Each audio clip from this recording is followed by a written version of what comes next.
Hey, what's up everybody? Tim Castleman here, shooting you an update video. This is August 21st, 2016. Shooting you an update video. Going to play you the video from the original video, so a video within a video, kind of like an Inception matrix trick. And then I'll be right back and I'll provide you an update on where we are from last December. So December 2015 is when this first video was shot. I will provide you an update as where we are in August of 2016 as soon as this video is done. Enjoy the video. I'll explain to you why I'm including the video in this as well, and I'll see you in just a moment. Hey, what's going on everybody? Tim Castleman here, and today I have a very important warning for you. I know that I come across as a pretty jovial and fun-loving guy online, and I make jokes, and I'm sarcastic and all those things, but today is going to be totally different. Today is going to be 100% serious and 100% true. Now, before I begin, I need to do a few disclaimers. This is actually the second time I've recorded the video. The reason it's the second time is the company in question that you can see on the screen had the first one taken down because they were worried about their privacy. And what they're really worried about is this story getting out because it's not exactly favorable. So I'm going to tell you my experience with the offline assistant and dealing with a member in their staff by the name of Kevin.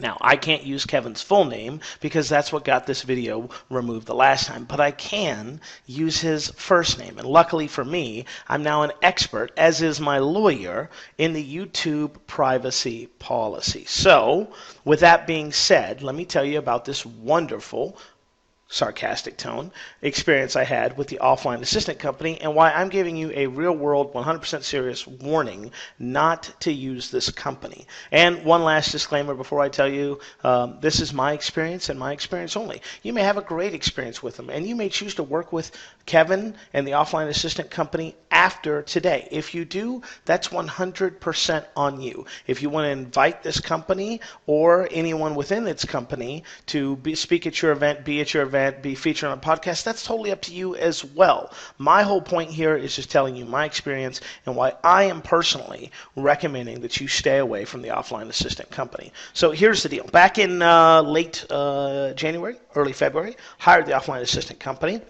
Met with their sales representative and was pretty impressed by what they were offering. At that time, they were doing $1,000 a month, 24-hour turnaround, and unlimited task, no anything, right? No restrictions, no, you can't do that, we're not going to do this, we're not going to do that. Things go okay. Not great, but okay. As I told people, I went ahead and said they did 80% right.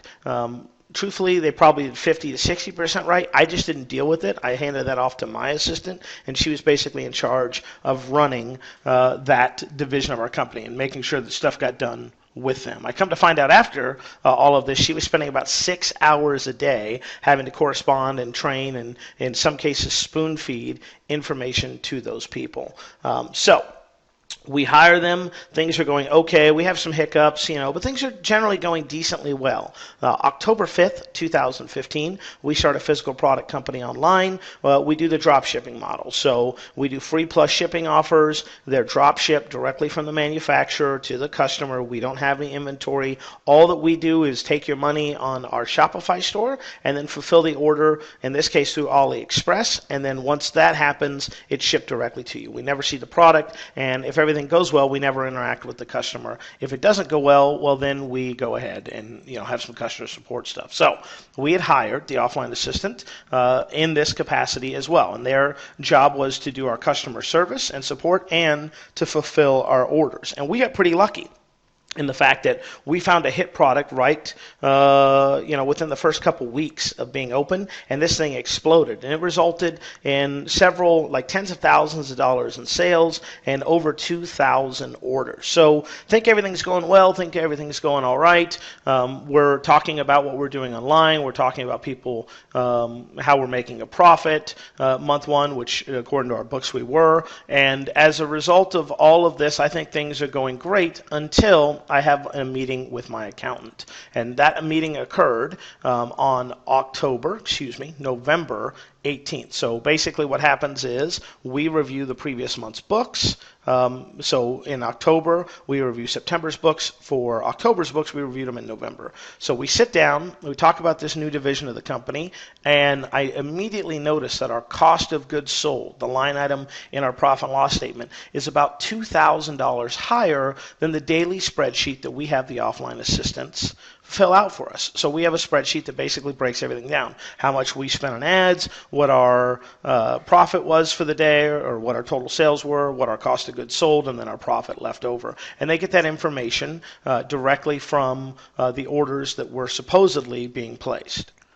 So I see this $2,000 overage, and I'm like, that's weird. So I asked my assistant, said, hey, do some checking. I'm noticing some discrepancies on the numbers here, and it's not a little bit of money. It's like $2,000, and tell me what's going on. And about 24 hours later, she hits me up. It's like 2 o'clock in the morning, so it's actually, I think, the 20th of November, because it's 2 o'clock in the morning on the 20th, and she goes, hey, yeah, it's not good. And I'm like, what do you mean it's not good? She goes, yeah, apparently, somehow, the offline assistant company has people that were fulfilling our orders, but they were fulfilling them wrong. And for that most popular product, the one that's made up 85% of your income, well, guess what?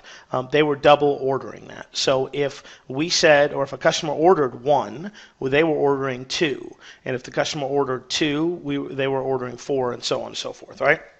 And as a result of that, they basically had been double ordering our most popular product, shipping that to the customer at our expense. So the customer only paid for 1, but we were paying for 2 because we were such a generous company that we thought you should have double. So when that happens, I immediately reach out to Kevin and I say, Kevin, hey, something's wrong here. I'm just letting you know it looks like we're going to have some overages. I'm going to do a full accounting and report, and when I do that, I'll get back to you, but this doesn't look good. In fact, I think my email to him specifically said, like, if this is under $4,000 or $5,000, we'll consider ourselves lucky.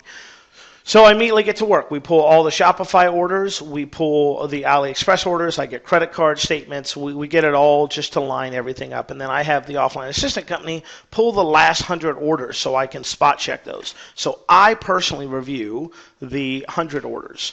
And out of those 100 orders, would you like to guess the error percentage, family?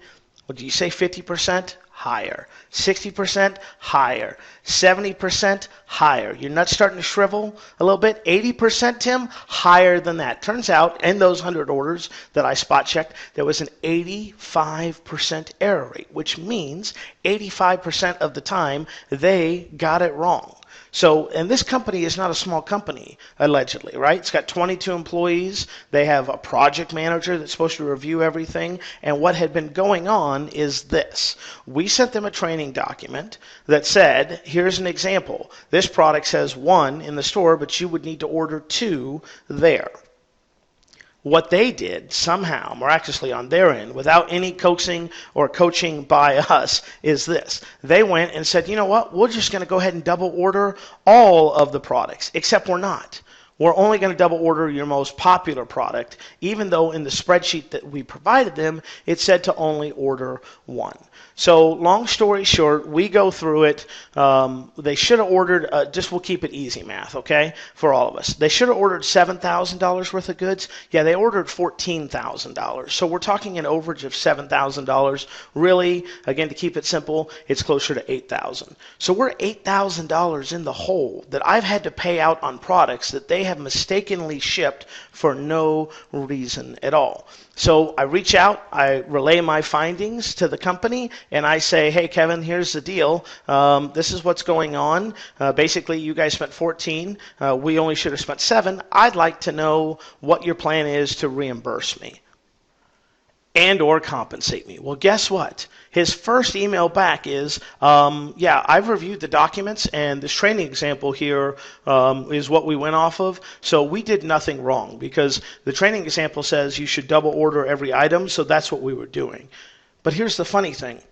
When I looked over everything, yeah, they didn't double order everything. In fact, several orders of the tape that we had that we were selling that was doing really well, right, was actually done correctly. So it wasn't a carte blanche thing where they double ordered everything. If they did, I could see where he could come with that justification. So I immediately respond back. I say, hey, look, I hear what you're saying. That's not true. Here's examples of where you guys did it right.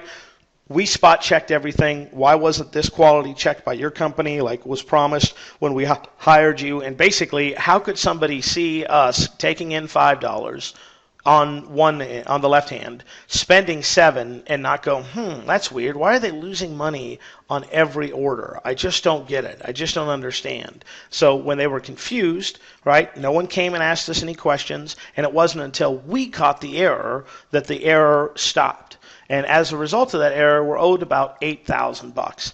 And to this date, as of this recording, 12/14/2015, Kevin and his company, okay, have yet to make any amends. Okay, let me tell you what they haven't done.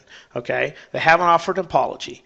They didn't offer to meet me halfway, a quarter way, a cent. They never offered money or services, and they refused to accept any responsibility for this error. That's right. They refused to accept any responsibility. There's no like, well, I could see how it could be our fault. There could be nothing. It's basically, no, it's your fault, and as a result of that, we're not paying a dime. Now, here's a company that I've hired to run this division of our fulfillment, right, that has a project manager, 22 employees, et cetera, et cetera, et cetera. Guess what? Nothing, no quality control happened on their end. How do I know that? Because nobody asked any questions about these orders. No one stopped and said, well, wait a second. We fill out the spreadsheet that has the cost of goods sold on it so that Tim knows his daily numbers. That number is way different than the number that we are actually spending every day. So we're telling Tim we're spending $2,000 a day, just for easy math. We're really spending $4,000 a day. The numbers don't match up, but we're just going to keep reporting it as is. So no quality assurance, no quality check, and I come to find out, right, that what was happening was when our stuff was time to get ordered, they were instead of going, hey, you know what, Frank, we're going to have you take care of the ordering every day, it was like, okay, today it's Frank, tomorrow it's Sally, the next day it's Susie. Those are all fake names, by the way, YouTube. Calm down, okay? These are actually Filipinos. I don't think they have names like Frank and Susie and the such. And the craziest part is this, right? Like, I went out of my way to help Kevin with this business. I mentored him at a marketing event that we were both a part of. In addition to that marketing event that I mentored him, I actually introduced him to some of my friends and some of my associates, and I did a webinar to help promote him and his business. Yet, when this comes down, when this happens, he doesn't apologize, he doesn't accept responsibility, he doesn't even offer me a free koozie, for the love of God. So, I tell him, I'm like, hey, listen, I need to be paid for this, and I need to know if you're going to pay me. And he doesn't respond. It isn't until I give him the first deadline. I say, hey, I need to know whether you're going to pay me by November 30th or not. He waits till the last minute on November 30th, sends me a thing basically saying, I consider this matter closed, which is funny because I thought I was the guy who paid the bills for you. So I'll consider it closed when it's closed because, you know, I'm the customer. But, yeah, it basically is like, yeah, I consider this matter closed. You guys should have caught the error sooner. It's not our fault. So that does not work for me, and that's why I'm making this video, because I just want you to know, as a potential possible customer of the offline assistant company, that if you run into an error like I have, if you have documentable proof where you can say, hey, here's the error, here's where your people messed up, here's, you know, the invoices, here's everything so you can 100% true and correct see it, that they are not going to accept responsibility. And even worse than accepting responsibility, they're going to blame it back on you because it was a training error, or because you didn't spot check this order, because you didn't do this or that. They are not going to accept responsibility. Now, I am fortunate enough, I guess, as I say air quotes, to be in a financial position where I can absorb this loss without it being a huge deal. Okay, like I'm not going to not eat this month because of it. However, I know a lot of people getting started or looking to have a crew assembled. Money, they have to count every penny. And if you have to do that, I would highly recommend that you stay away from this company, because if there are errors where you have to come up with a sudden $8,000 the month of Christmas, right? If you don't have that money, you're going to be screwed, because Kevin And the offline assistant company has not exactly gone out of their way to help us in any form or fashion, which is why I'm recording this video. It's why I'm posting blog updates at my blog, timothycastleman.com. It's why I've got a lawyer involved, and it's why I'm probably going to end up having to sue this company to legally get a judgment against them so that I can either recover my money through several different fun and interesting ways, which I'm going to keep a secret because I don't want to reveal the whole game plan, or maybe I just have to have somebody kicked out of the country. Who knows?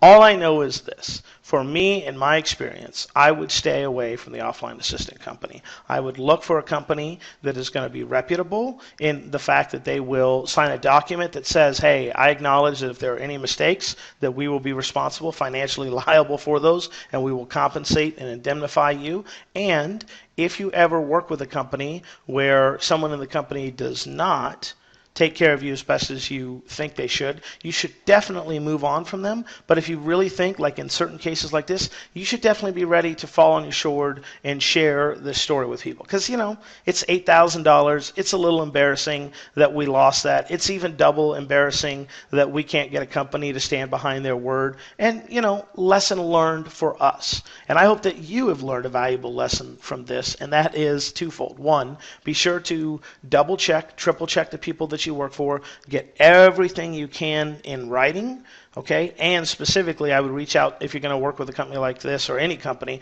and say, hey, if you make errors, you're responsible. If they refuse to do that, then don't sign up with them at all. And the second thing is this: when you feel like you have been legitimately wronged, when you feel like you're not getting the response that you want or that you deserve based upon the actions that have happened to you, you need to be willing to go all out. Trust me, I have better things to do than to do lawsuits, okay, to do blog posts, to do videos, to do this and do that. But here's what I don't have better things to do, and that is to be taken advantage of or treated unfairly by companies that I've done business with. So that's what I want to share with you. If you decide to do business with this company after today, that's 100% your choice.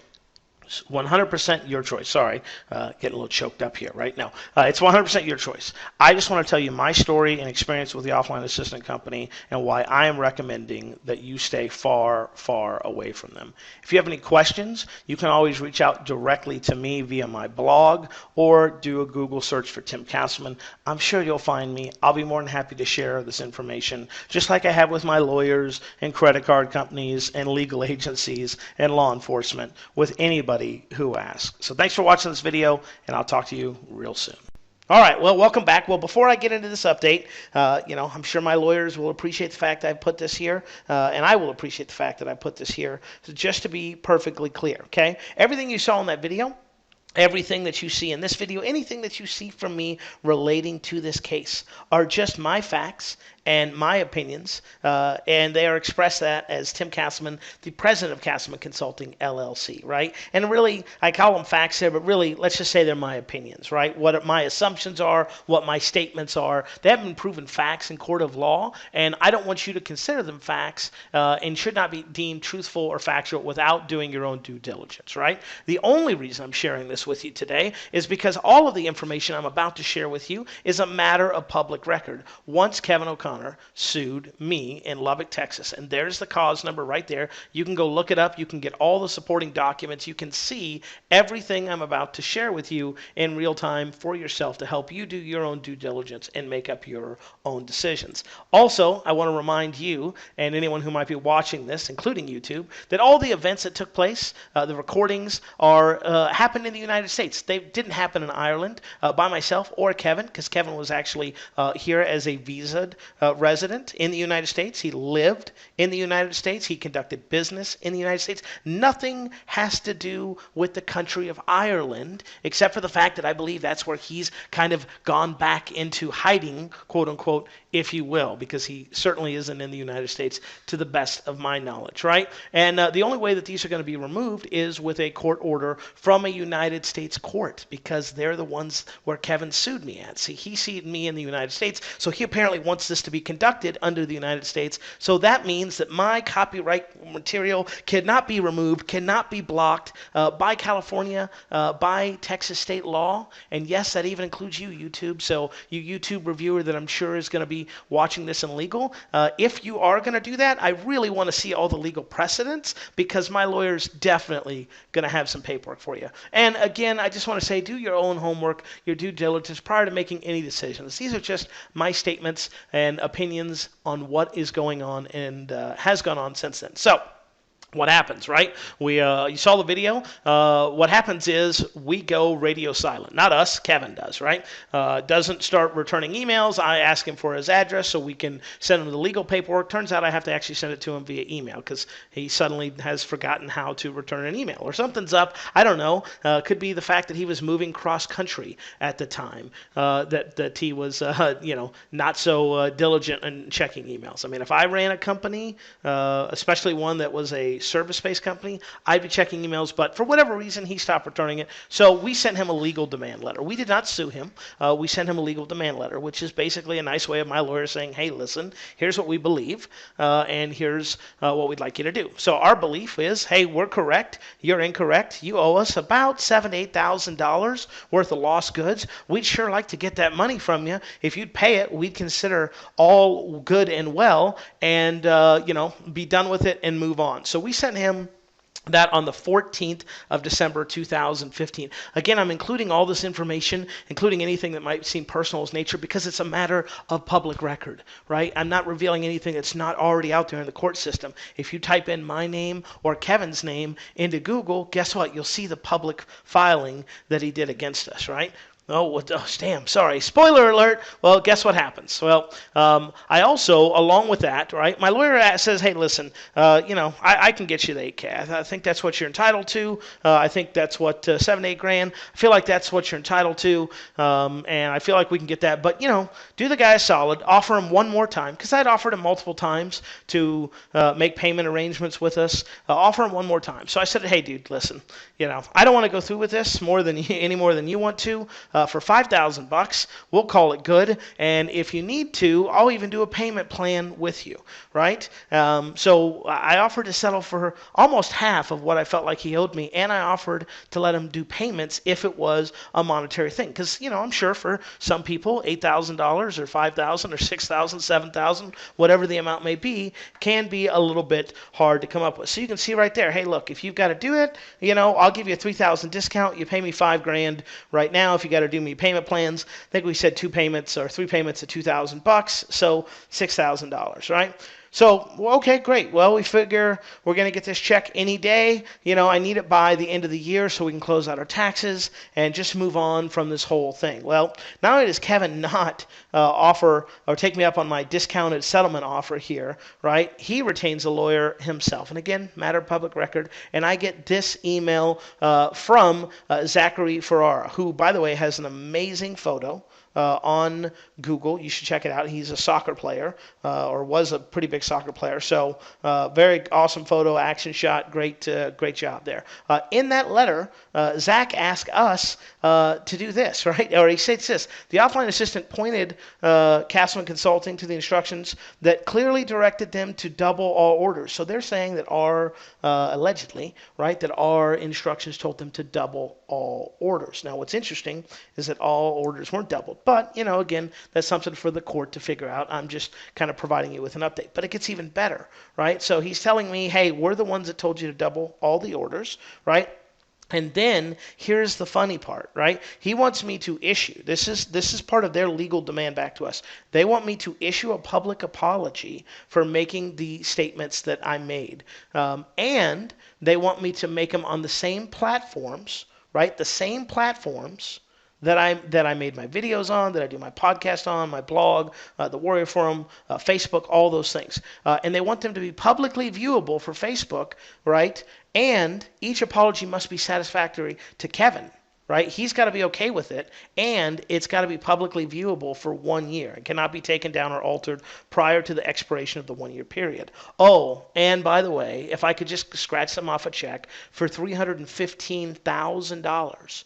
$315,000. So, ladies and gentlemen, I made the Facebook post was sometime early December. So in less than 30 days, right, they want $315,000 from me. And again, you can go get all the documents. You can see it yourself. What I think is interesting about this is that Kevin had my Facebook post removed within 24 hours, but he wants me to draft up a post, get his approval and blessing on it, and then leave it there for a year. So he's okay if he gets to control the conversation in the situation. But apparently when I express my side of the situation, that has to be removed immediately. But when it's his side of the situation and he approves it, it can be up for a year. Well, as you can imagine, my lawyer and I were like, not interested, right?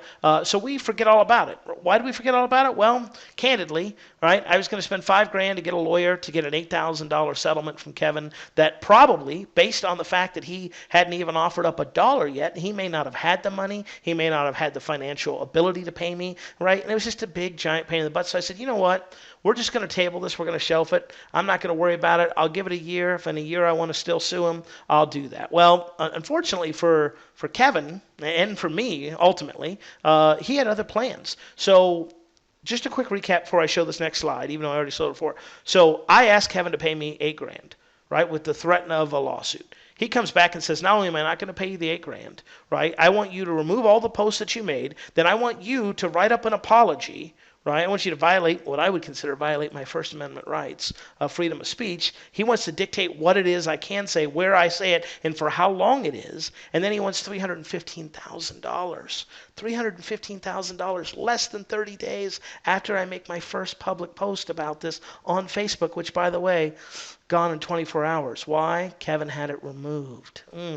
Interesting. So, again, that's where we are. I think, okay, whatever. Bygones be bygones. I lost the money. I'm not happy about it, but he's not happy about it. We're both unhappy, whatever. Well, turns out that Kevin was so unhappy that he decided to sue me. That's right, ladies and gentlemen. He decided to sue me in Lubbock, Texas. So he didn't sue me in Ireland, where he is apparently over there doing whatever he does in Ireland, celebrating Conor McGregor's latest win. I have no idea, right? Whatever the Irish people do, I'm sure with the exception of one or two people, you guys are great and amazing people. He sues me. So he sues me, and this, I can't even remember. This says 3/7/2016. I think the date's there. Yeah, March. So we wait 3 months. He gets another lawyer, by the way. I don't know what happened to Soccer Guy. Soccer Guy disappears, right? And this guy shows up, right? And it's interesting to me because now, in March, they want up to $1 million. So think about this, ladies and gentlemen. Again, let's just do a little timeline. December, I should go public after trying to work with Kevin for multiple weeks, trying to get a settlement from him, trying to keep everything private, trying to keep everything between us. It doesn't happen. Turns out he's not a big fan of me telling what I believe to be the truth of the situation. So in December, he wants $300K.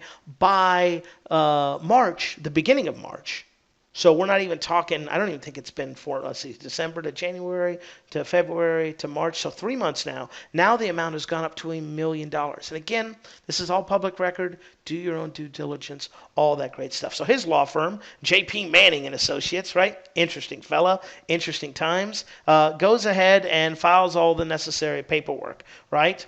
Now, one of the things I found interesting was this. We were scheduled to meet on the 24th of June. We were scheduled to meet on 24th of June. His lawyer had that meeting postponed because we did not give him appropriate notice. I believe, right, again, this is a matter of dispute, I believe that he cited the wrong case as far as why he needed 14 days, because what we are going after is called an anti-SLAPP, and basically it says, hey, we think that your client is trying to bully us, and we think your client might be trying to bully us and intimidate us by, doing things like asking for $1 million and telling me that I'm must publicly apologize, and then having to craft my apology for me, and then forcing me to keep my apology up in the same places where, in their opinion, I disparaged them. So we're supposed to meet on the 24th of June. Suddenly, on the 22nd of June, Kevin's email, again, public record, becomes very, very active. And he asked this Tony Muldred guy, who I've never met, have no idea about it. And basically, Tony does an affidavit right here, I believe it is. Actually, you know what? Hold on one second. Let me fix this. There we go. Okay. So this Anthony Mullard gives an affidavit. An affidavit basically stating the reason that he didn't do business with Kevin was because he saw my information posted online and wanted that to be resolved prior to doing it. Now, what I found interesting was that, again, let's go back one, that this was asked 2 days before the hearing. So all of a sudden, Kevin wants to know 2 days before a hearing, hey, why didn't you do it, right? And then Tony, who, by the way, is also from Ireland, it's very interesting. All the affidavits are from Ireland. There's not a single United States person in this, except for, me, who's licensed and registered to do business in the States. And as a result, he goes, I didn't do business with you because of this. So I don't know if Tony and Kevin are friends or business associates. I just think, to me, and again, this is just my opinion as Castleman Consulting President, right, LLC, all the good stuff, hug a lawyer today. It's interesting that the one affidavit is from a person in Ireland. Out of everybody that he apparently has lost $1 million of business, the only one willing to go on record is somebody in Ireland.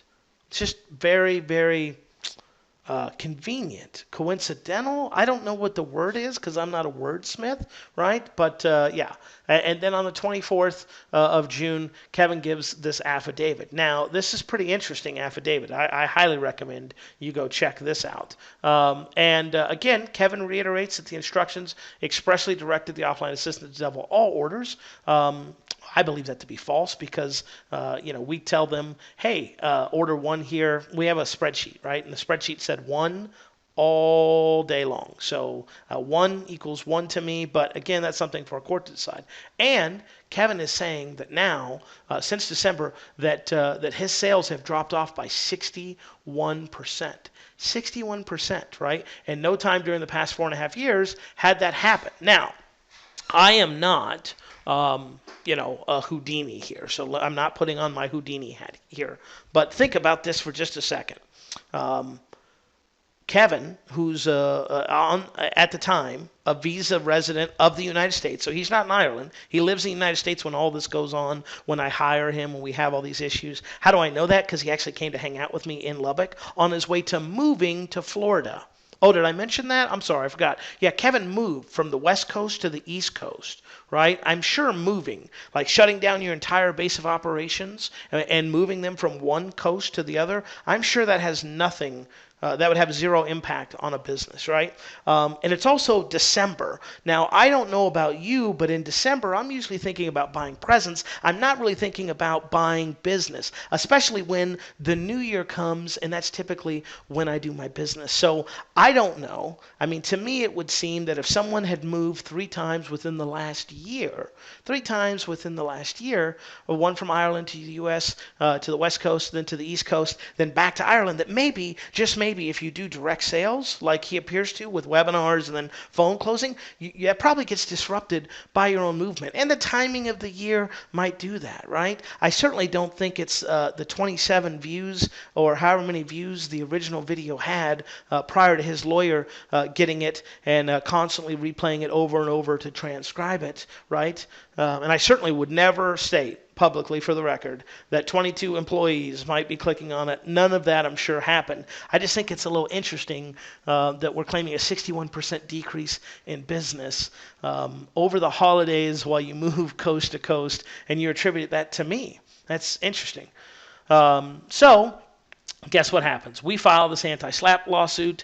We ask them to do it, right? His lawyer says, not only do I want you to pay the $1 million, but I want you to pay me. I want you to pay me because you got to pay my lawyer fees, right? And he wanted $6,500 from us. Again, matter of public record, J.P. Manning and Associates. By the way, went to the anti-SLAPP hearing. Kevin no-showed. I mean, Again, not a Houdini here, but I'm thinking, man, you're suing me for $1 million. Surely that flight from Ireland got to be worth it, right? Suing me. And I understand that, you don't have to be there legally, but it's kind of like, man, you can't even show up to your own lawsuit hearing. That's weird. And Mr. Manning was amazing. Now, I don't have copies of the court records or transcripts. I highly recommend you get them because Mr. Manning was very adamant that words matter. Very adamant, words matter. He was so adamant, he told the court at least 3 times that I can verbally and visually remember how in the olden days, when someone lied, that was grounds for being able to murder that person and get off. He talked about tombstone and all those things, and how in the Old West, when somebody said you were a liar or you stole from me and the other person didn't and they shot him, the judge would let him go. Folks, I kid you not, I can't make this up. It's in there. JP, baby, if you're mad at me, I'm so sorry. Next time, update your analogy. Because, if we're going to go olden days, it's like, back in the day, we used to have slaves. But I'm pretty sure, with the exception of maybe 1 or 2 people, if you asked them if that was still acceptable behavior today, most people would be like, no, we've kind of progressed as a society here, and that's kind of why we're doing this court of law thing, right? So, just very interesting. Again, he wants the $6,500 from me, and if we go to appeal, it's going to cost me $2,500 or $12,500 on top of my lawyer's fees, which are more than this, which is just kind of crazy. So, apparently, back in the Old West days, if I called someone a liar, which I never did, ever, ever, ever, or a thief, right? Or I said someone stole from me, never said that either, right? You could kill them and get away with it. That's what I learned that day, right? And here's what else I learned. That apparently there's only lawyers working at JP's office because all those $300 an hour, no interns, no paralegals, nothing. It was all 100% lawyers, lawyers, lawyers, lawyers, right? And as a result of our hearing, guess what happened? The judge found in their favor, right? Basically, we asked them to dismiss it. Judge says, hey, sorry, not going to dismiss it. That's number 2, by the way. Number 1, they had a time issue. The computer system was down, so we had to file it later than expected. We got a reprieve from that, and the best news so far is that I don't have to pay his lawyer fees, right? So far, okay, this has cost him, at least according to what his lawyer said, $6,500.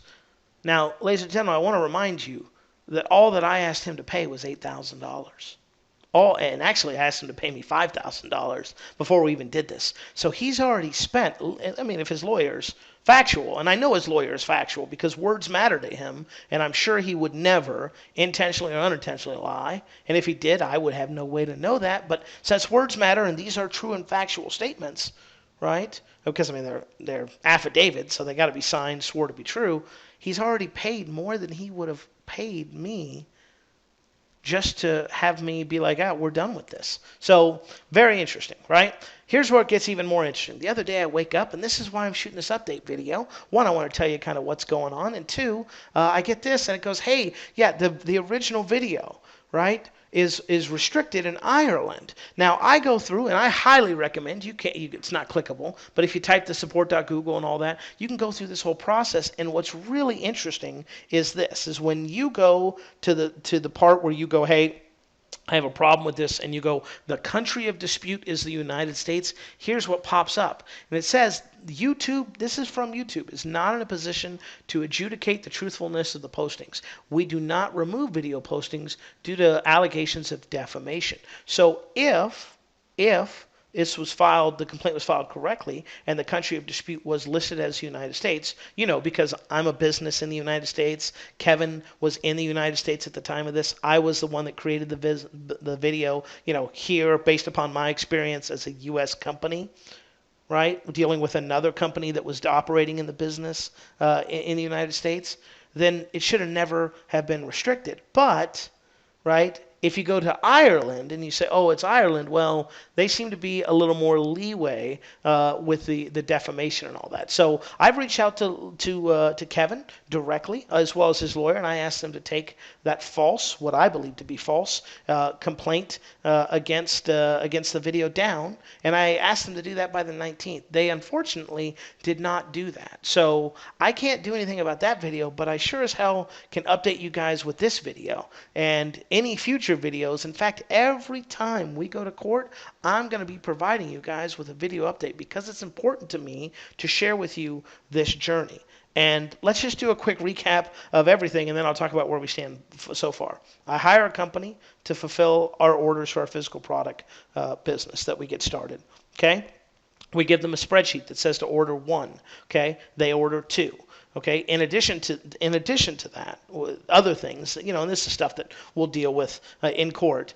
In addition to it, the orders we use Shopify, okay, and AliExpress. So when someone buys from us, they buy on our Shopify, and then we go over and fulfill it in AliExpress. So what was happening is, and this happened a few thousand, at least 1,000 times. It had to be because it was our most selling popular product. They would see a Shopify order. Just example, Tim Castleman had ordered this one thing, okay, for $7.50. All hypothetical numbers, just trying to make it easy. They would go fulfill that order on AliExpress. Again, easy math here. It cost me $9.50, meaning I lost $2.50 or $2 an order. See why I try to keep it easy? And not once over the thousands of orders did they ever bring it to our attention that we were losing money on every order.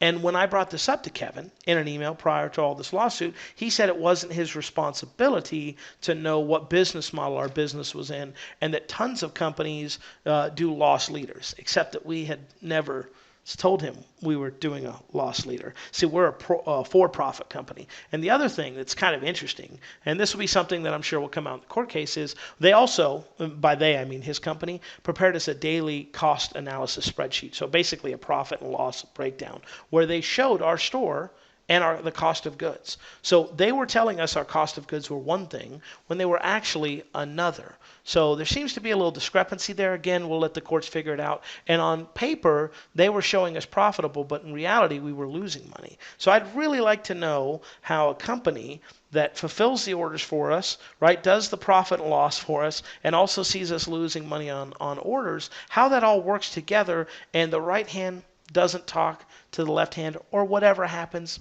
I don't know. Here's what I do know. I spent close to $8,000 in legal fees defending myself against this lawsuit. So I don't have to pay $1 million. Okay, and I don't have to take down my videos and violate my First Amendment rights by apologizing for something that, well, frankly, I don't feel like I need to do. I asked Kevin to pay me the $8K, and then I offered him $5,000, and then I offered him $10,000 after we started doing the lawyers, and he denied all of them. He actually didn't deny any of them. He just failed to respond to any of them. Didn't even bother with an email. And even after making those several offers, he still hasn't paid me a single dime. And in addition to not paying me, he's now suing me for $1 million. Again, this is all matter of public record, right? And based on his first lawyer's letter, wanted me to make a public apology to his satisfaction that had to remain online for 1 year, untouched, uninterrupted. I'd also like to remind you at this point that he had our Facebook post about the situation removed within 24 hours and now has our video blocked, I believe, illegally in Ireland, right? And his latest antics, right, is that he's also filed a false claim with YouTube to have my previous video blocked from his home country, which is why I'm shooting this video update along with just providing you an update. So my experience with Kevin O'Connor and the offline assistant company has been, I hired him. They messed something up again, allegedly. We're fighting about this in court. Okay, when I asked them to own up for their mistakes, not only have they not so far, okay, but then they go and ask for $300,000. When we say no to that, then they increase the amount threefold to $1 million, on top of asking me for an apology, right, to leave it unmolested for a year, etc., etc., etc. Now, I want to go all the way back, even though I'm going to have to clip here, okay? This is just my experience. You may have a great experience with him. I'm not saying every person that works with him is going to have this experience. I don't know what your experience is going to be. All I can share with is my experience with my business and my company with his. And again, I'm only sharing this with you because it's a matter of public record and because I am being sued. Okay, so I'm being sued for $1 million. It's all a matter of public record. That's why I want to share it with you today. Whatever you decide to do, if you decide to work with this company or you don't decide to work with this company, if you want to have them at your event or on a whatever you do is your business, and I don't care. If you decide to work with them, knowing everything I've told you, fantastic, great. I pray every night that your experience will be 100% different than mine. If you don't want to work with them, that's fine. That's your decision too. Again, do your own homework, do your own due diligence, and above all, right, don't take anything that I've said here as factual or accurate without doing your own due diligence. Go on on the Lubbock County Courthouse, right? Type in the cause number, get anything that you need from them, and feel free to do your own due diligence, your own research prior to making any decisions on your own, because at the end of the day, all decisions that you make are your own and should not be reflective of my opinion or anything like that, right? It's just basically, this is what happened to me. I'm sharing with it so that maybe you can make an informed decision if you want to work with this company or not. Either way, whether you do, you don't, I don't care. That's up to you. This is just me, my experience. So this video has gone on way too long. I apologize for it being so long, and I hope that this has been insightful for those of you guys who are in a position for it to be, or want to know what's going on with it. Again, every time that we have an update, we'll let you know. And that does include, by the way, if this video gets taken down or restricted in Ireland again from another false claim, we'll shoot another update on that, and we'll just keep keeping you guys updated on what's going on. So thanks for your time and attention. Again, please do your own due diligence, your own homework, and thanks so much for watching. Talk to you soon.